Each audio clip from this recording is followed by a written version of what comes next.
Bonjour à tous, alors aujourd'hui on va cuisiner des sablés pour Noël. Il vous faudra 200 g de farine, un œuf, une cuillère à café de cannelle, 125 g de beurre et 100 g de sucre de canne. Alors, donc pour commencer, vous prenez un grand saladier, vous mélangez votre beurre avec votre sucre. Avec les mains, c'est ce qu'il y a de mieux.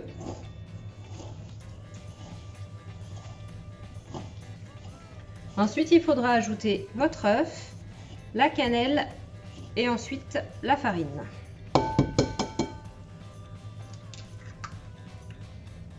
La farine que j'avais au préalable tamisée.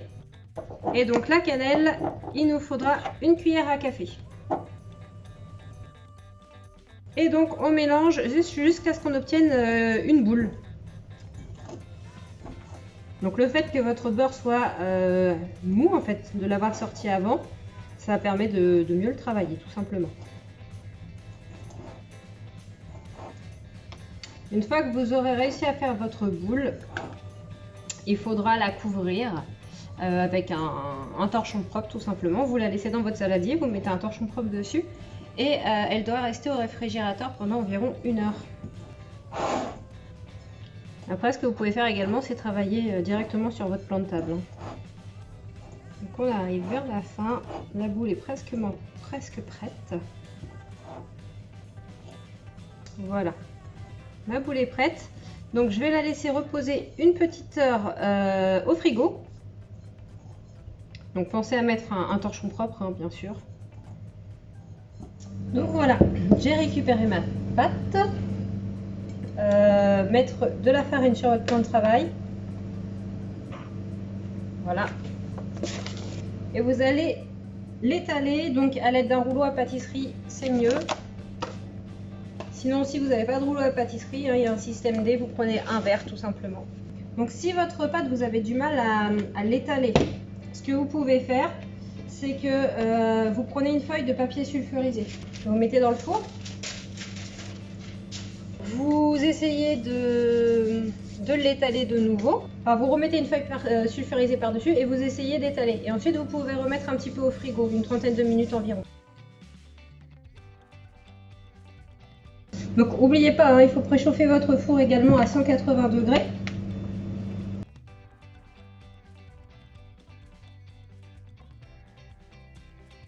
Ça sert à rien de faire trop fin non plus.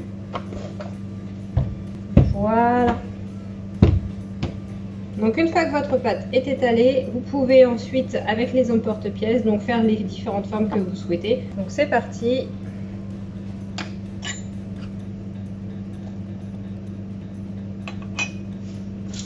Et ensuite, une fois qu'ils sont faits, vous pouvez les mettre directement sur la plaque de cuisson. Donc mon four était déjà en train de préchauffer de mon côté. Hop là. Donc, vous voyez qu'il restera de la pâte autour.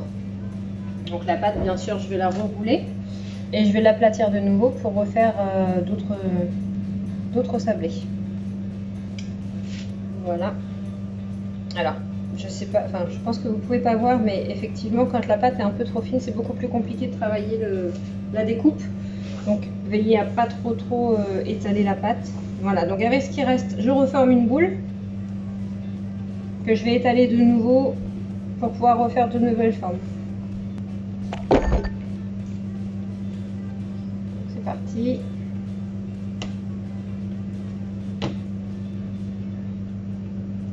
Voilà, j'ai essayé de la faire un peu moins fine pour pouvoir mieux travailler les sablés.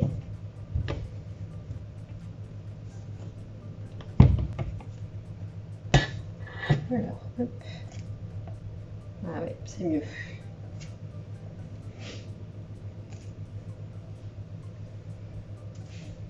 Du coup, ceux qui sont vraiment trop fins, je vais les retirer et je vais essayer de les retravailler également. Vaut mieux en avoir un petit peu moins, mais de meilleure qualité. Vous pouvez également faire 2 fournées. Hein. Moi, j'essaye de tout mettre sur la même plaque. Et bien évidemment, vous pouvez faire une première cuisson et puis en remettre après.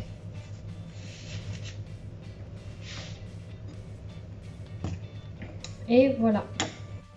Donc j'ai enfourné, donc mettez dans un four à 180 degrés ou thermostat 6. Et il faut surveiller la cuisson, c'est entre 10 à 15 minutes environ. Il faut qu'ils soient dorés vos petits biscuits. Voilà, donc là ce sont les plus fins qui sont déjà cuits. Je les ai mis 12 minutes pour mon four. Le reste est en train de chauffer. Et en plus, si vous voulez les décorer, il faut attendre qu'ils soient bien froids. Donc vous pouvez mettre ensuite un glaçage dessus. Et pour les garder, donc vous pouvez les mettre dans une boîte hermétique à l'abri de l'humidité et ça se conserve environ une dizaine de jours. Voilà, bon appétit!